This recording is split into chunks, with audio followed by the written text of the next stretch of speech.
Hi, welcome to another episode of ECCB Connects. Are you a small business owner? Have your operations been negatively impacted by the COVID-19 pandemic?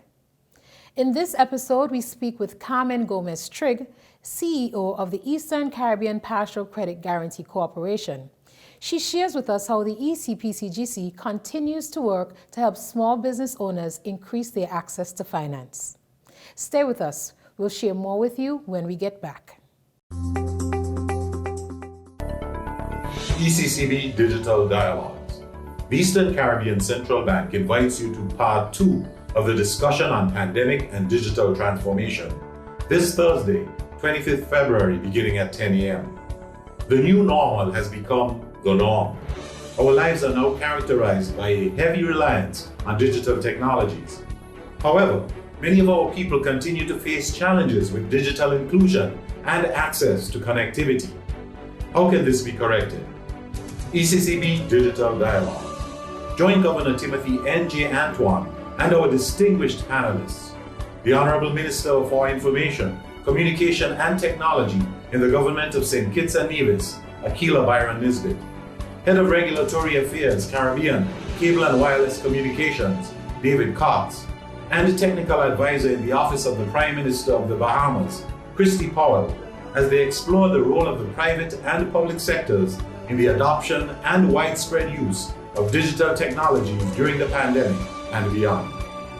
ECCB Digital Dialogues, streaming live this Thursday, 25th February from 10 a.m. on the ECCB Connects Facebook page, YouTube channel, and your local radio stations.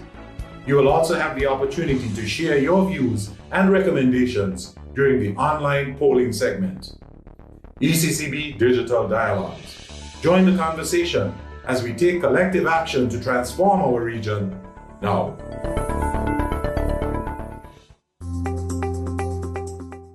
Carmen, welcome back to ECCB Connects. Thank you so much, Karina.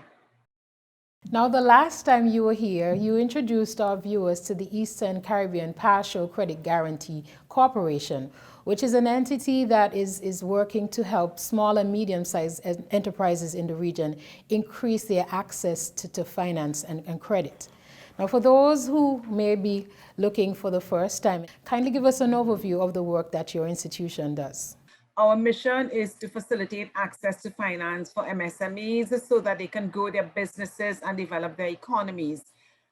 This came about because after the global crunch of 2008-2009, there was a discovery that the MSMEs were not able to access the credit that they needed to grow their businesses.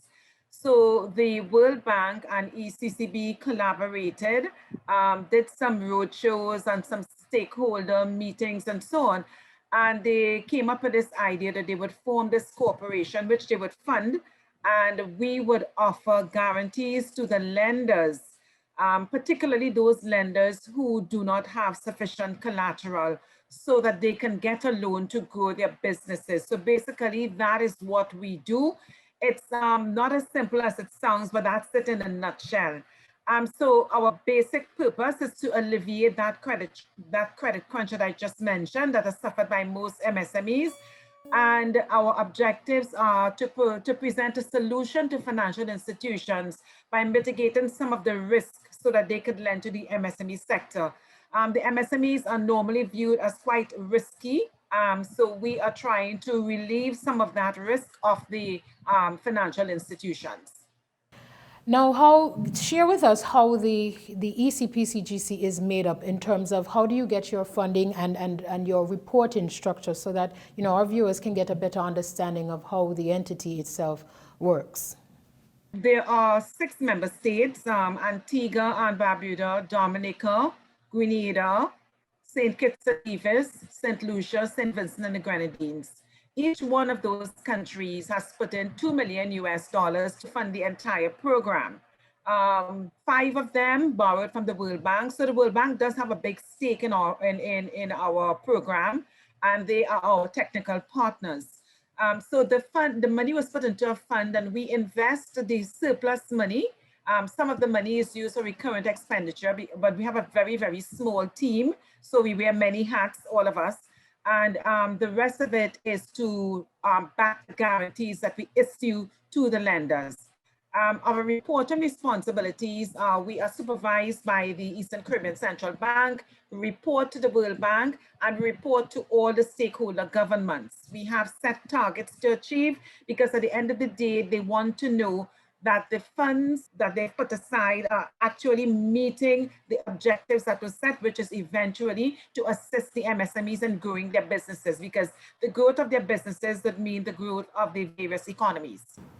So this investment in the businesses of our region is quite significant, because it's a push by the member governments, ECCB, the World Bank, all these partners, to help advance the growth of our economies. So can you expound more and tell us more about why the ECPCGC is so important for our regional development?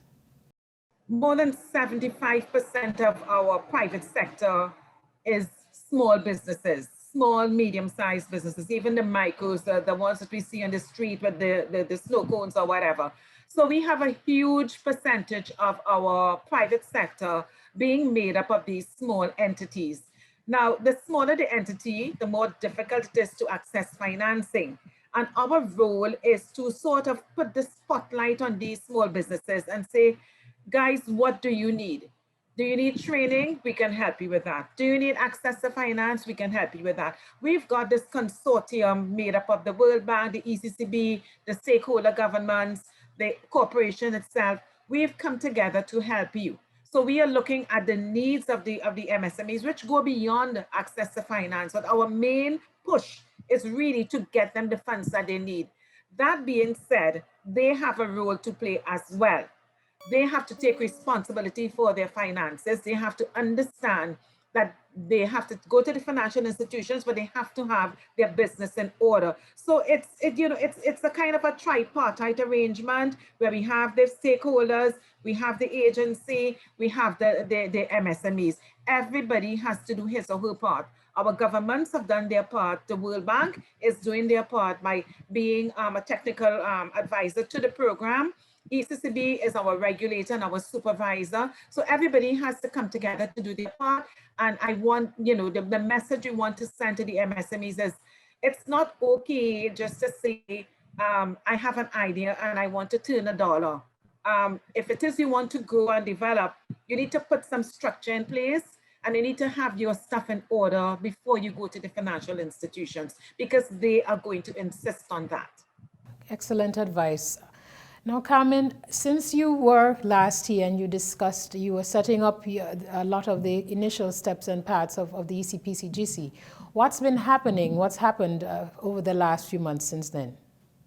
Well, it's a very busy year for us indeed, because at the time we were talking, that was February last year, we were now hearing about COVID. I was on a sort of a stakeholder run going through the islands and so on. I only managed to visit 3 islands, Grenada, St. Lucia, and St. Vincent, and then the lockdown came.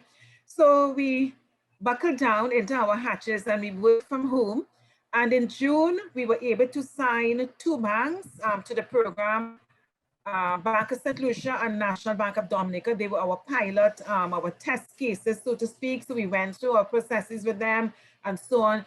And then in July, August, we signed a few more banks. And by December last year, we had 7 banks signed in 5 of our member states. So the banks that were signed as of December last year, Bank of St. Lucia, National Bank of Dominica, St. Kitts, Nevis, Anguilla National Bank, First National Bank, St. Lucia, Eastern Caribbean Amalgamated Bank, Antigua Commercial Bank, and Grenada Cooperative Bank.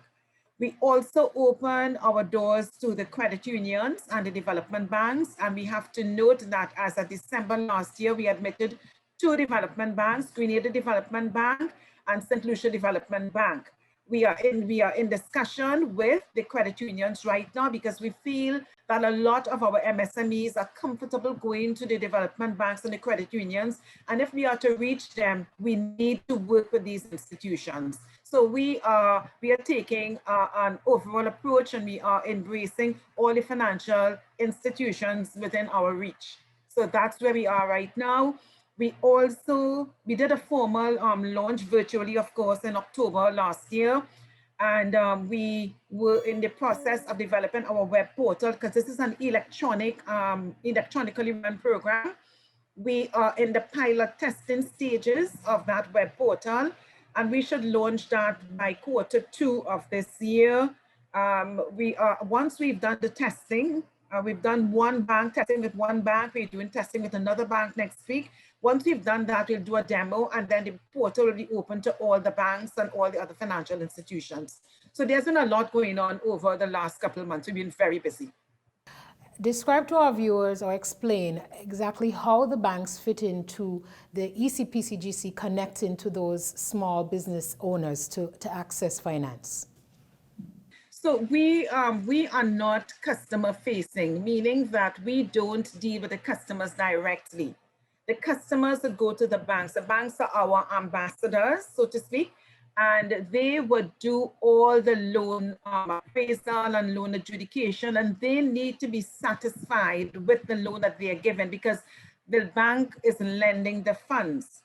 Our role is to top up the collateral if there's a shortage. So what we would do is the bank would say, okay, you know, this business sounds good, the cash flow is good, they can repay, they just lack enough security. They have some equity in the project. So we are comfortable with them, we know their history, we can bank on them. And we would say, okay, we need that assurance from you. Let us take the loan and look at it. We would look at the loan and put our own spin on it. We'd look at different things that we look at. We look at how they, what you call a debt service ratio, which is how they can service the loan. We also look at what equity they have, what collateral they have. We look at the character. We look at the environmental conditions because we have some environmental conditions to abide by that are set by World Bank. We also look at the sector that the person is in, whether that sector is on the up and up or it's on the decline. So we look at all of those sectors, and if we are satisfied, we tell the bank, okay, we've approved this guarantee. So we set aside a bit of our funds just in case that loan does not go right for some reason. Because if it does not go right, we have to pay the bank the amount that we have guaranteed the loan for.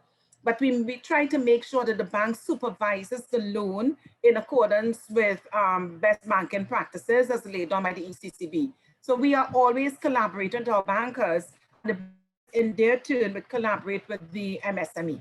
So you come in to assist the MSMEs who would normally have a difficulty getting these loans, and you stand in as to say, here, I am the guarantee, I will ensure and back this business owners to help them access the finance that they need to grow their business.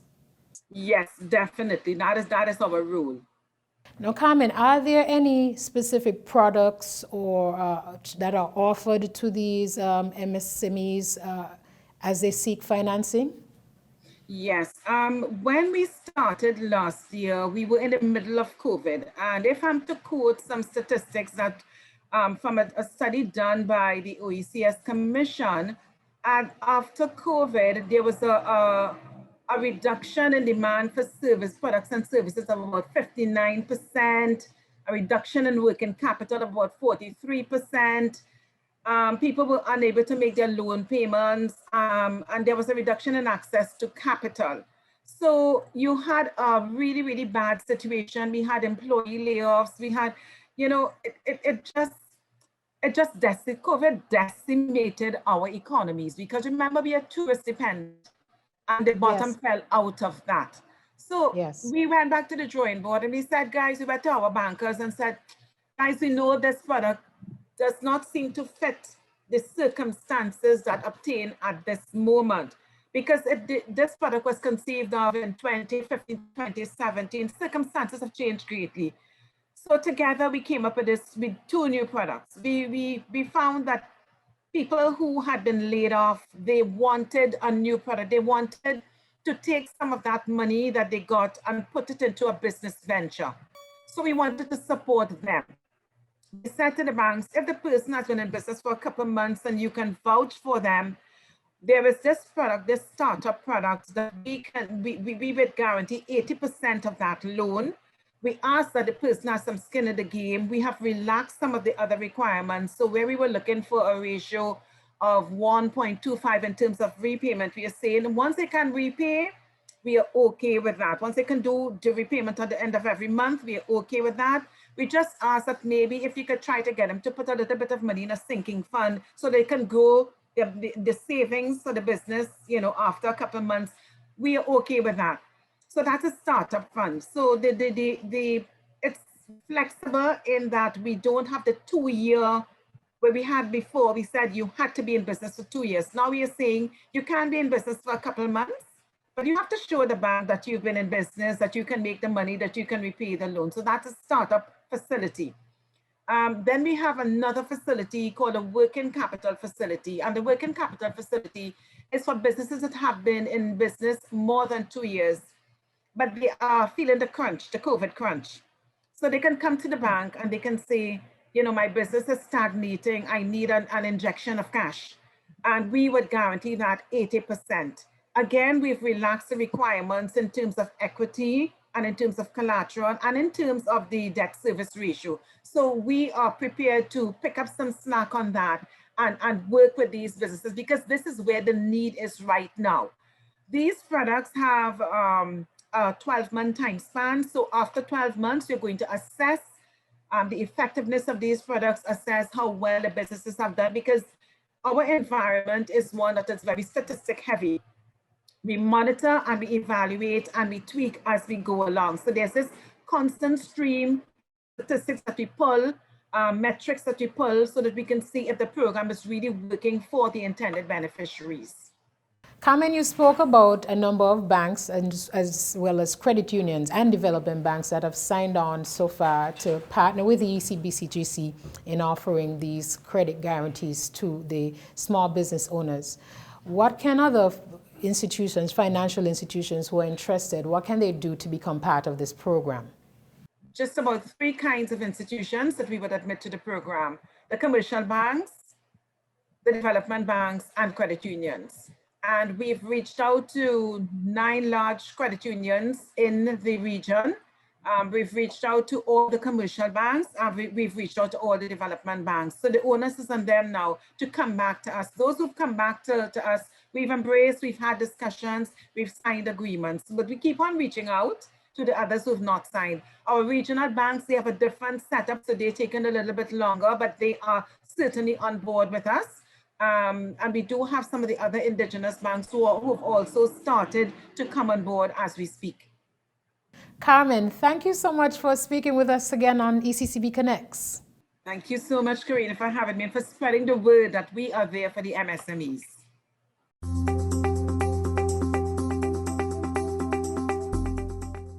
That's it for this week's episode of ECCB Connects. For more information about the Eastern Caribbean Partial Credit Guarantee Corporation, be sure to visit their website, www.ecpcgc.org. Thanks for watching, and join us next week for another program.